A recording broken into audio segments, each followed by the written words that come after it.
اور جتنا ہم گناہ کریں گے اتنا ہماری زندگی میں پریشانی آئے گی. یہ اللہ والے جو گناہوں سے اپنے آپ کو بچا لیتے ہیں اللہ تعالیٰ ان کی زندگی کو سکون عطا فرما دیتے ہیں. یاد رکھیے گناہوں کو چھوڑ کر بندے کو ایسے سکون ملتا ہے جیسے کہ بچے کو ماں کی گود میں آ کر سکون مل جایا کرتا ہے. تو گناہوں کو چھوڑ دیجیے. اور گناہ بھی کیا؟ علم اور ارادے سے گناہ کرنا. اللہ تعالیٰ اس کو بہت ناپسند فرماتے ہیں. علم اور ارادے سے گناہ کرنا. بے دھیانی میں گناہ ہو جائے جلدی معاف ہو جاتا ہے. بے علمی میں گناہ کر بیٹھے جلدی معاف ہو گیا. جب انسان اپنے علم اور اپنے ارادے سے سوچ سمجھ کر گناہ کر رہا ہوتا ہے پھر اللہ رب العزت کی ناراضگی آتی ہے. پھر اللہ تعالیٰ غصے میں آتے ہیں. مگر اللہ تعالیٰ بڑے حلیم ہیں. وہ پہلے گناہ پہ بندے کو سزا نہیں دیا کرتے. بجلی ہے نا، اس کے بارے میں مشہور ہے کہ یہ پہلی خطا بھی معاف نہیں کرتی. تو اللہ تعالیٰ بجلی کی طرح نہیں ہے. وہ حلیم ذات ہے، وہ کریم ذات ہے، حوصلے والی ذات ہے. وہ بندے کو موقع دیتی ہے. لیکن جب گناہ کرتے کرتے تاکہ بندہ جاگے، اور جب نہیں جاگتا تو اللہ تعالیٰ پریشانیاں بھیجتے ہیں. کیونکہ پریشانیوں سے پھر بندہ گھبراتا ہے، پھر اللہ کی طرف پہنچتا ہے. اس لیے کسی عارف نے کہا سکھ دکھاں تو دیواں وار دکھاں آن ملایوم یار. سکھ دکھاں تو دیواں وار کہ دکھاں آن ملائم یار. خوشیاں سلاتی ہیں اور غم جگاتے ہیں. تو اللہ تعالیٰ پھر غم بھیجتے ہیں. بیماری بھیج دی، پریشانی بھیج دی، ناکامی بھیج دی. پھر پریشان ہوتے ہیں تو جو اچھے جو ہے لوگ ہوتے ہیں وہ اس وقت پھر رب کی طرف آتے ہیں کہ ہمیں جگانے کے لیے یہ بات آئی.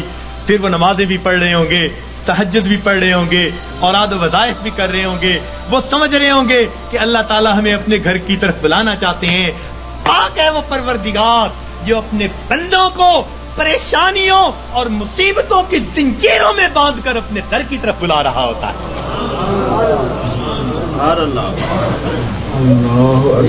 تو یہ کس لیے آتے ہیں؟ بندے کو جگانے کے لیے.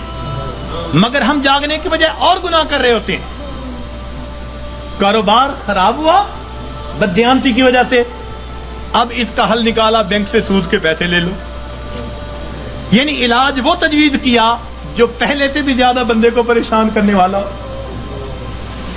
تو موٹا اصول یہ ہے کہ اللہ رب العزت کی نافرمانی سے انسان کی زندگی میں پریشانیاں آتی ہیں، مصیبتیں آتی ہیں، ذلتیں آتی ہیں، رسوائیاں آتی ہیں، ناکامیاں آتی ہیں، اور ان کو چھوڑ کر انسان کو دنیا اور آخرت کی سرخروئی نصیب ہو جاتی ہے. تو ہم گناہوں کو چھوڑیں. پروردگار عالم نے ارشاد فرمایا وَذَرُوا ظَاهِرَ الْإِثْمِ وَبَاطِنَا. تم چھوڑ دو وہ گناہ جو ظاہر میں کرتے ہو یا تم چھپ کر کرتے ہو. یہ گناہ چھوڑنے پڑیں گے. اور انسان گناہوں کی جان نہیں چھوڑتا، مصیبتیں اس کی جان نہیں چھوڑتی. اختیار ہمارا ہے. اور یاد رکھیے کہ جو بندہ اپنے علم اور ارادے سے گناہ کو کرنا چھوڑ دیتا ہے، جو بندہ اپنے علم اور ارادے سے گناہ کو کرنا چھوڑ دیتا ہے، پروردگار عالم اس بندے کی دعاؤں کو رد کرنا چھوڑ دیتا ہے. پکی بات ہے. وہ بندہ مستجاب الدعوات بن جاتا ہے.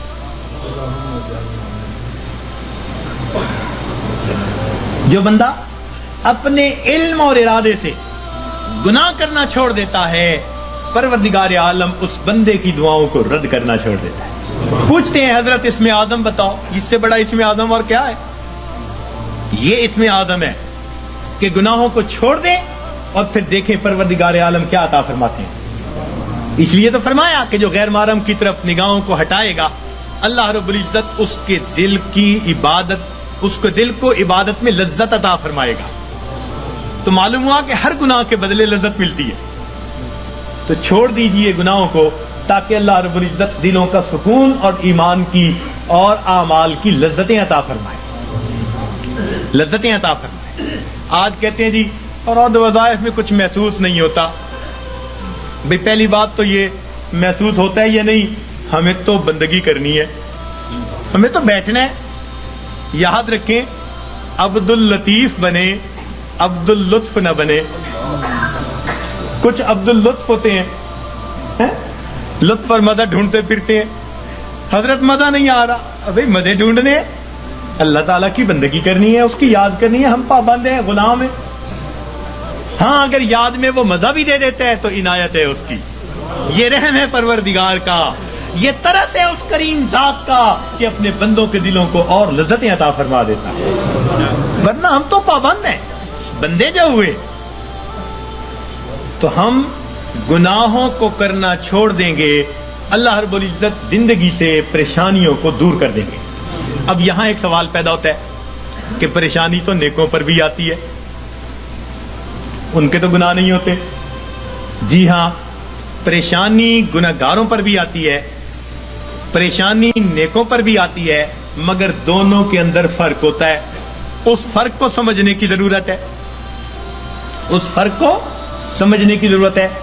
نیکوں پر اللہ تعالیٰ اس لیے پریشانیوں کو بھیجتے ہیں کہ ان کو بعد وہ درجات دینا چاہتے ہیں جو اپنی محنت سے وہ حاصل نہ کر سکے.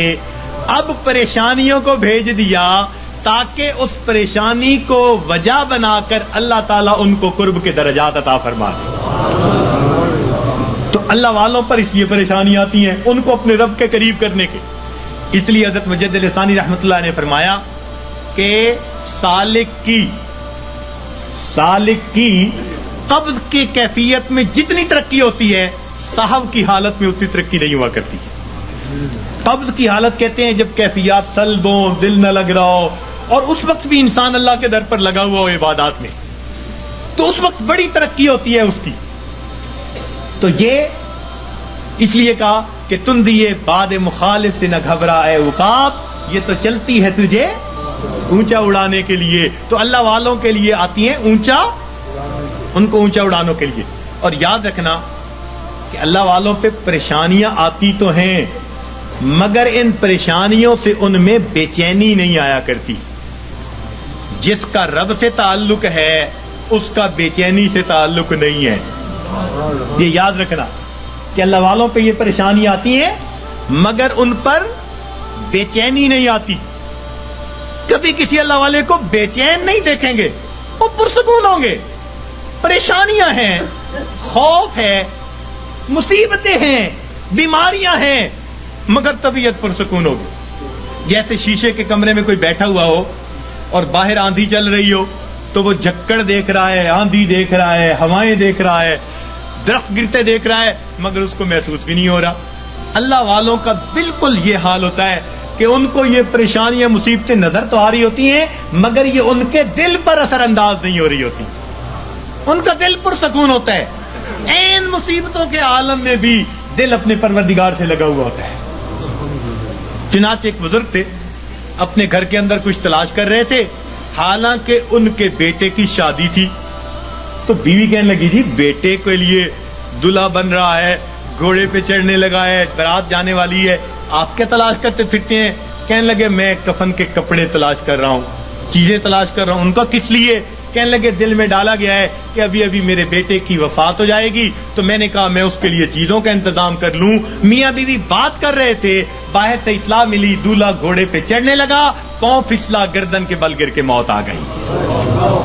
یہ ہوتا ہے دنیا دولہا بنا رہی ہے اور ان کے دل میں الہام ہوا موت آنی ہے تو گھر میں تیاریاں کر رہے ہیں. سر تسلیم خم ہے جو مزاج یار میں آئے، اپنے رب پہ راضی ہیں. سبحان اللہ. تو اس لیے اللہ والوں پہ بھی یہ تکلیفیں آتی ہیں مگر ان کے دل کو بے چین نہیں کرتی، پریشان نہیں کرتی، ان کے دل پرسکون ہوتے ہیں. ہاں ان کے رجوع اللہ میں اور زیادہ جو ہے ترقی ہو جاتی ہے. اور یہ گناہوں کا وبال بن کے بھی آتی ہیں گناہگاروں پر. اور اس کی پہچان کیا ہوتی ہے کہ دل پریشان ہوتا ہے. 3 باتیں یاد رکھیے، 3 باتیں یاد رکھیے کہ جب کسی انسان پر کوئی مصیبت آئے اور اس اٹھانے کے لیے بھیجی گئی ہے تو پریشانیاں تو آتی ہیں. اس دنیا میں کون ہے جو پریشان نہیں ہے؟ دری دنیا کسے بے غم نباشد، دری دنیا کسے بے غم نباشد، اگر باشد بنی آدم نہ باشد. اس دنیا میں کوئی بے غم نہیں، اگر کوئی ہے تو پھر وہ بنی آدم ہی نہیں. تو غم تو ہے ہی اس دنیا کے ساتھ. ہاں جہاں کوئی غم نہیں ہوگا اس کا نام جنت ہے. ابھی وہاں نہیں پہنچے، جب پہنچ جائیں گے تو پھر غم ختم کر دیے جائیں گے. لا خوف علیہم ولا ہم یحزنون، یہ کہہ دیا جائے گا. دنیا کے اندر تو یہ غم آئیں گے، مگر یہ غم کبھی کبھی آتے ہیں. ایک بات اور دیکھیے کہ اللہ تعالیٰ کی طرف سے آسانیاں زیادہ اور تنگیاں تھوڑی، صحت کا عرصہ زیادہ، بیماری کا عرصہ، کھانے پینے کا وقت زیادہ اور فاقوں کا وقت. تو عنایات زیادہ ہیں، امتحان کبھی کبھی. عنایات زیادہ ہیں اور امتحان کبھی کبھی. تو جب عنایات اتنی زیادہ ہیں تو کبھی کبھی کوئی امتحان آ جائے تو ہم پھر بھی اپنے رب سے راضی رہیں، اپنے آپ کو سمجھائیں کہ پریشان ہونے کی کیا ضرورت ہے.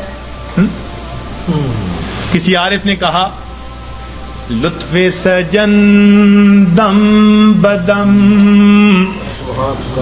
گہرے سجن گاہ گاہ. لطف سجن دم بدم، گہرے سجن گاہ گاہ. ای بھی سجن واہ واہ، اون بھی سجن واہ واہ. میرے مالک ہم اس پہ بھی راضی ہیں، میرے مولا ہم اس پہ بھی راضی. یہ ہے بندگی، یہ ہے بندگی. اور ہم پریشان ہو کر اگر کوئی بدعقیدہ بندہ تعویذ دینے والا ہے ادھر بھی بھیجتے ہیں عورتوں کو، عاملوں کے پاس، نجومیوں کے پاس، جادو کرنے والوں کے پاس، کالے علم والوں کے پاس ایمان گواہ بیٹھتے ہیں. اور بڑے بڑے نمازی اور سالک اور ذکر مراقبہ کرنے والے پریشان ہو کر. ہرگز نہیں. پریشانیوں کے اندر کبھی ایسے لوگوں کی طرف نہیں جانا، پریشانی کے وقت میں اپنے پروردگار کے گھر کی طرف آنا ہے. مسجد کی طرف آئیں اور اللہ سے اپنے دل کی بات کہیں، اللہ کے سامنے اپنے دل کا دکھ بیان کریں. جب دل کا دکھ اللہ کے سامنے بیان کریں گے تو پروردگار پھر ہماری اس مناجات کو قبول فرما لیں گے. تو ہمیں کسی نے پریشان نہیں کیا، ہمیں ہمارے گناہوں نے پریشان کر رکھا ہے. ہم دوسروں سے حسد کرتے پھرتے ہیں، فلاں نے کر دیا ہوگا، فلاں نے کر دیا ہوگا، فلاں نے کچھ کر دیا ہوگا، اس نے باندھ دیا ہوگا، اس نے باندھ دیا ہوگا. پتہ نہیں کتنے چھوٹے سے خدا بنائے ہوئے ہیں ہم نے، کسی نے کچھ نہیں باندھا. باندھنے والی کھولنے والی وہ ایک ہی ذات ہے. واللہ یقبض ویبسط والیہ ترجع. تو ہم اس ذات کی طرف رجوع کریں اور ہماری پریشانیاں اللہ تعالیٰ پھر اس طرح ختم کر دیں گے. تو مصیبتیں آتی ہیں، مگر مصیبتیں پریشانیاں اکثر اوقات گناہوں کے سبب سے آتی ہیں. اس وجہ سے انسان مایوس بن جاتا ہے، اعمال چھوٹ جاتے ہیں، انسان ذکر و سلوک میں پیچھے رہ جاتا ہے. اللہ والوں پر جو پریشانی آتی ہیں وہ درجات کو بڑھانے کے لیے آتی ہیں. اب یہ ایک بنیادی بات سمجھنے کے بعد یہ بات ذہن میں رکھیے کہ جب کسی بندے کو جگایا جائے اور وہ پھر بھی نہ جاگے تو پھر غصہ آتا ہے. گھر میں بھی ماں بچے کو جگائے، باپ بیٹے کو جگائے اور وہ نہ جاگے تو غصہ آتا ہے. جب اللہ تعالیٰ بندوں پر پریشانیاں بھیجتے ہیں اور وہ پھر نہیں جاگتے، یہ اللہ تعالیٰ کے غصے کا سبب بنتا ہے. اور پھر اللہ تعالیٰ اس کو دنیا کے اندر عبرت بناتے ہیں. فرماتے ہیں اولا یرون انہم یفتنون فی کل عام مرتن او مرتین ثم لا یتوبون ولا هم یذکرون. کیا یہ نہیں دیکھتے ہر سال میں ایک دفعہ یا دو دفعہ ان پر مصیبتیں بھیجی جاتی ہیں، پھر بھی توبہ نہیں کرتے، پھر بھی نصیحت نہیں حاصل کرتے.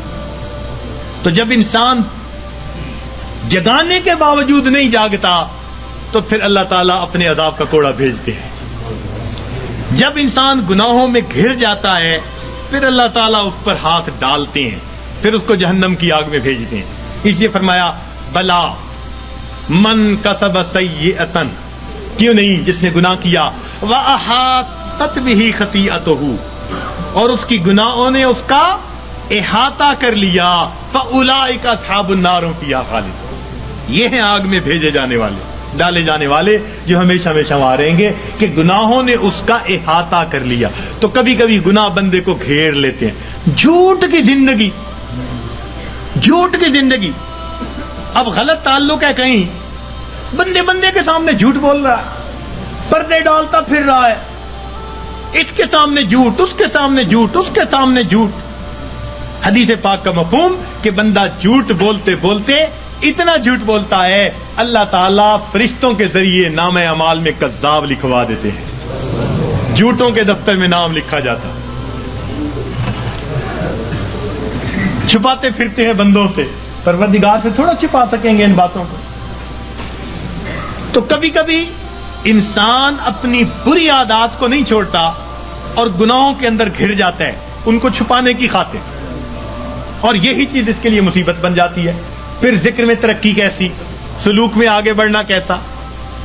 اب کبھی کبھی اوراد وظائف کر رہے ہیں، ساتھ کبیرہ کبھی مرتکب ہو رہے ہیں، یہ تو ایسا ہی ہوا جیسے گولیاں بھی کھا رہے ہیں اور ساتھ ساتھ زکام کے ہوتے ہوئے برف والا پانی بھی پیتے پھر رہے ہیں، تو زکام کیسے دور ہوگا؟ اسی لیے ذکر و سلوک میں آنے کے لیے پہلا قدم یہ ہے کہ انسان اپنے گناہوں سے سچی توبہ کر لے، یہ پہلا قدم ہے، یہ پہلا قدم ہم اٹھا لیں، پھر دیکھیے یہ تھوڑی دیر کا مراقبہ ہمارے لیے معلوم نہیں کتنی برکتوں کا باعث بن جائے گا۔ ہم جو کہتے ہیں نا ہوتا کچھ نہیں، ہمارے مشائخ بڑی اللہ، ان حضرات نے اپنے مشائخ جن کی خدمت میں ہم نے اپنا وقت گزارا، ہم نے ان کی توجہات کو دیکھا، میرے دوستوں، میرے مہربانوں، ہمیں تو جو ملا اپنے مشائخ کی توجہ سے ملا، اپنا عمل کچھ نہیں، اپنی محنت کچھ نہیں، 100% اگر کہیں کہ ان کی توجہات سے ملا تو ہم مسجد میں بیٹھ کر بھی سچ بولنے والے ہوں گے، ان کی توجہ سے ملا۔ اور ہم تو ویسے بھی فضلی ہیں کہ ہمارا تعلق ماشاءاللہ خانقاہ فضلیہ سے، تو ظاہر میں بھی فضلی ہیں اور سچی بات ہے ویسے بھی فضلی ہیں، جو ہوا ہے اللہ کا فضل ہی ہوا ہے، اور اب بھی یہاں سے اللہ کا فضل مانگنے ہی آئے بیٹھے ہیں، اللہ کا فضل مانگنے ہی آئے بیٹھے ہیں۔ تو اس لیے جب ہم گناہوں کو چھوڑ دیں گے، خود بخود اوراد و وظائف کے توجہات کے جو اثرات ہوں گے وہ دل کے اوپر آنے شروع ہو جائیں گے۔ ہمارے حضرت خواجہ احمد سعید قریشی رحمۃ اللہ علیہ، احمد الشرقیہ والے، ان کے حالات زندگی میں حضرت سید وار حسین شاہ رحمۃ اللہ علیہ نے یہ واقعہ لکھا، فرمایا کہ وہ کبھی کبھی پورے شہر کے لوگوں کو توجہ دیتے تھے اور فرماتے تھے کہ بعض دلوں سے فیض ٹکرا کر واپس آتا اور مجھے آواز آتی کہ ہمارے لیے اس دل میں کوئی جگہ نہیں ہے، ہمارے لیے اس دل میں کوئی جگہ نہیں ہے۔ تو جب دل پہ گناہوں کی میل ہی اتنی چڑھی ہوئی ہو، پھر توجہات کیا اثر کریں گی؟ تو اس میل کو اتاریں، گناہوں کو چھوڑ کر، سچی توبہ کر کے، پھر دیکھیے اللہ رب العزت کی رحمت کیسے ہمارے دلوں کو سنوارے گی اور کیسے ہمارے دلوں کو بنائے گی۔ اور کبھی کبھی تو انسان مال، ہاں ایک نکتے کی بات عرض کرتا چلوں کہ شیطان انسان کو دو طرح سے ورغلاتا ہے، شیطان انسان کو دو طرح سے ورغلاتا ہے، ایک شہوات کے ذریعے سے اور دوسرا شبہات کے ذریعے سے۔ شیطان انسان کو دو طرح سے ورغلاتا ہے، ایک شہوات کے ذریعے سے اور دوسرا شبہات کے ذریعے سے۔ یعنی کچھ تو ایسے ہوں گے کہ وہ شہوات کے گناہوں میں لگے ہوئے ہیں، بد نظری میں، گناہ میں، زنا میں، فلاں میں، یہ شہوات کے گناہ ہیں جو مال سے تعلق رکھتے ہیں یا جمال سے تعلق رکھتے ہیں۔ دنیا میں دو ہی چیزوں کے اسیر ہیں نا، کچھ مال کے اسیر ہوں گے، کچھ جمال کے اسیر ہوں گے۔ تو شہوات کے ذریعے سے شیطان بہکاتا ہے، اور جن پر شہوات غالب نہیں آتی، قابو میں رہتے ہیں، ان کو شبہات کے ذریعے سے بہکاتا ہے۔ مثلا جی یہ مراقبہ سنت سے ثابت ہے، جی یہ بیعت واقعی ضروری ہے، جی یہ پیری مریدی اس وقت بھی تھی، اس قسم کی باتیں شبہات والی ذہن میں ڈالے گا۔ اور یہ شک ایسی بری بلا ہے کہ یہ انسان کے اعمال کی بنیاد کو ہلا کے رکھ دیتی ہے. اس لیے قرآن پاک میں ابتدا سے ہی کہہ دیا ذالک الکتاب لا ریب فیہ ھدی للمتقین. ھدی للمتقین بعد میں کہا، پہلے کیا کہا؟ کیونکہ شک کے ساتھ پڑھو گے تو پھر ہدایت نہیں ملے گی. نبی علیہ السلام نے دعا مانگی اللہم انی اعوذ بک من الشک والشرک والشقاق والنفاق وسوء الاخلاق.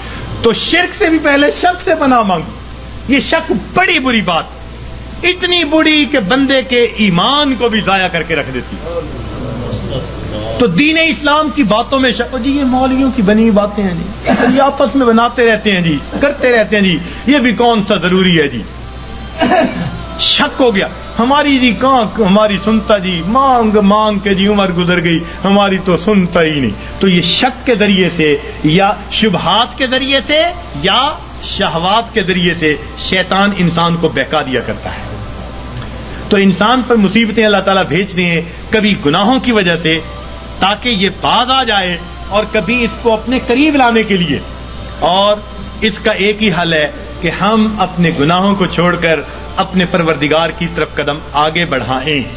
اب شیطان مایوس کرتا ہے، کہتا ہے تو نہیں چھوڑ سکتا.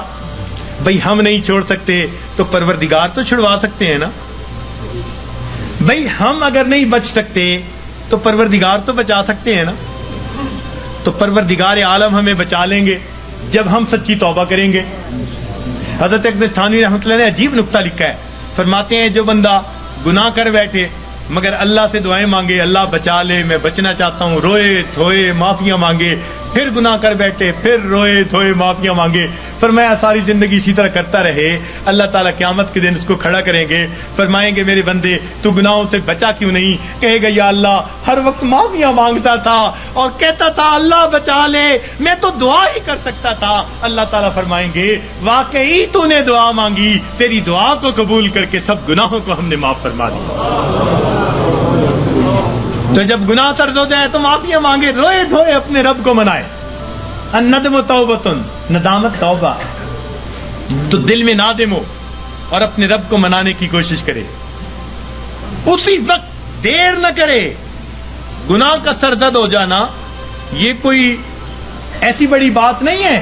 بڑے بڑوں سے بعض اوقات غلطیاں ہو جاتی ہیں، تو گر جانا برا نہیں، گر کر پڑے رہنا برا ہوا کرتا ہے. تو کبھی کوئی کوتاہی ہو جائے، کوئی غلطی سرزد ہو جائے تو بندہ فوراً اپنے رب سے سچے دل سے معافی مانگے اور اپنے آپ کو اللہ تعالیٰ کے پیش کرے اور کہ اللہ مجھے بچا لینا. غم حیات کے سائے محیط نہ کرنا، غم حیات کے سائے محیط نہ کرنا، کسی غریب کو دل کا غریب نہ کرنا.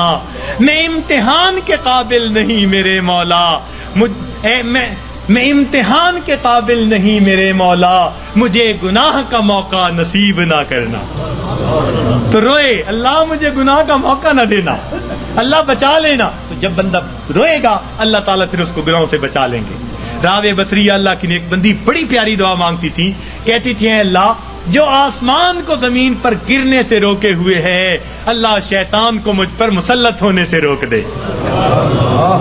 اے اللہ جو آسمان کو زمین پر گرنے سے روکے ہوئے ہے اللہ شیطان کو مجھ پر مسلط ہونے سے روک دے. تو جب ہم اس طرح اپنے آپ کو پیش کریں گے اللہ تعالیٰ گناہوں سے حفاظت فرما لیں گے، ہمیں معاف فرما دیں گے. تو ہم اللہ تعالیٰ سے گناہوں کی معافی مانگیں، پھر دیکھیے اللہ تعالیٰ کیسے مہربانی فرماتے ہیں.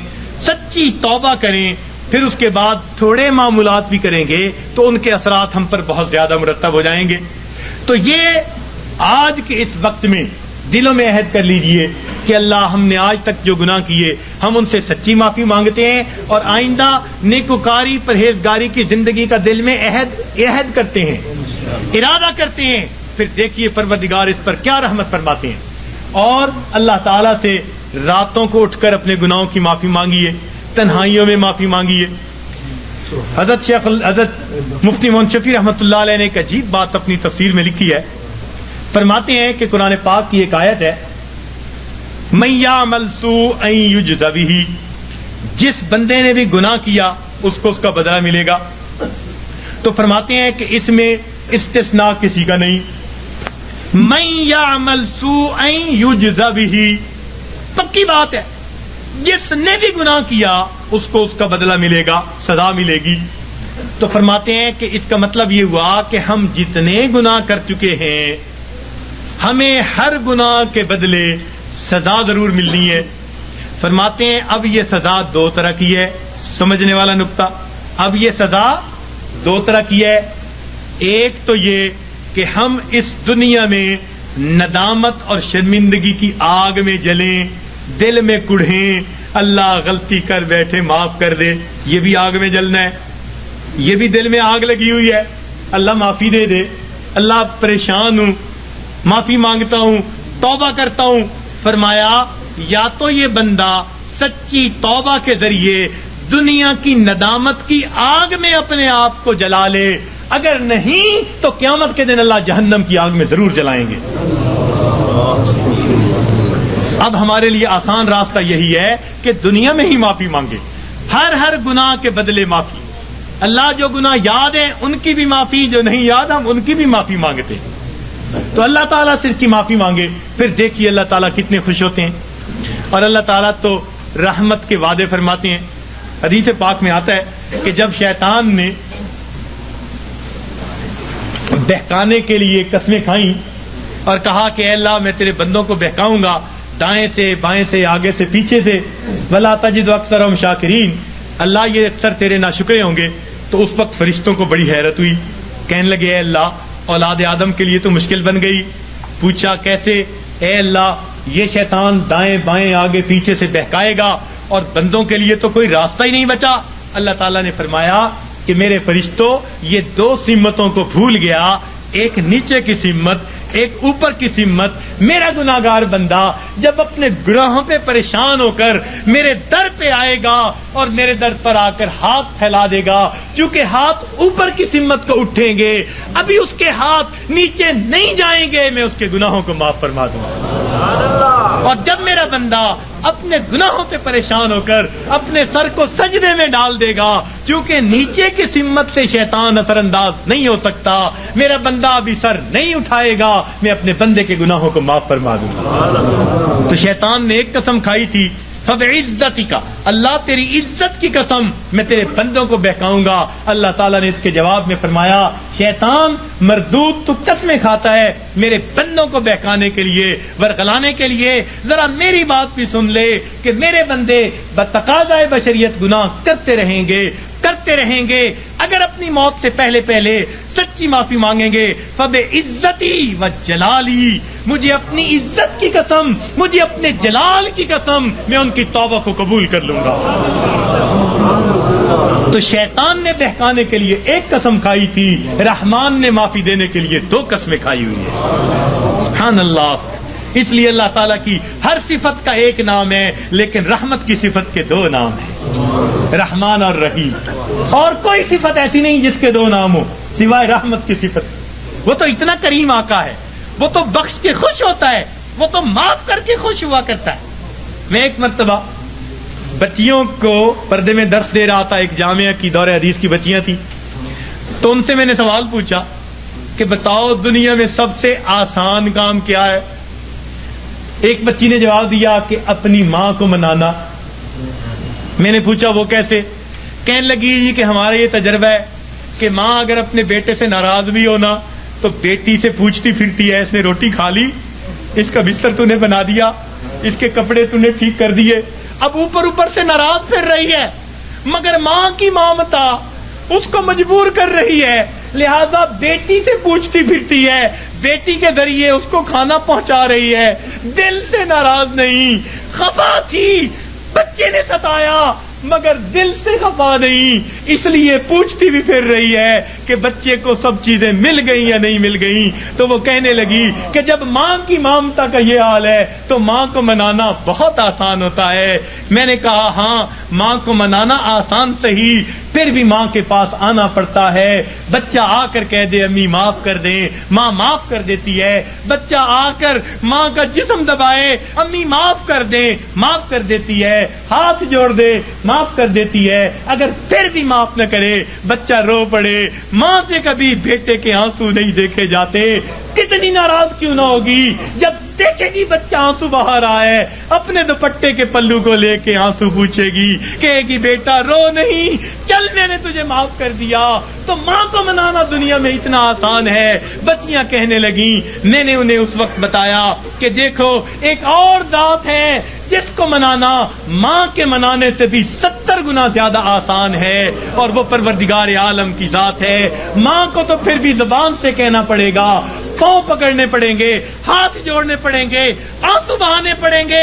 ایک وہ پروردگار ذات ہے جس کے سامنے بندہ تنہائی میں بیٹھا ہو، فقط دل کے اندر نادم ہو جائے، دل کے اندر شرمندہ ہو جائے اور دل میں پکارے، پروردگار گناہوں کی معافی چاہتا ہوں، میں نے سچی توبہ کر لی، اللہ میں نے صلح کر لی، مجھے اپنا بنا لے، شیطان کے پنجے سے چھڑا لے۔ کوئی ہاتھ نہیں ہلایا، کوئی اس نے زبان سے لفظ نہیں نکالا، فقط دل کی ندامت کو قبول کر کے اللہ تعالیٰ اپنی ناراضگی کو دور فرما دیتے ہیں۔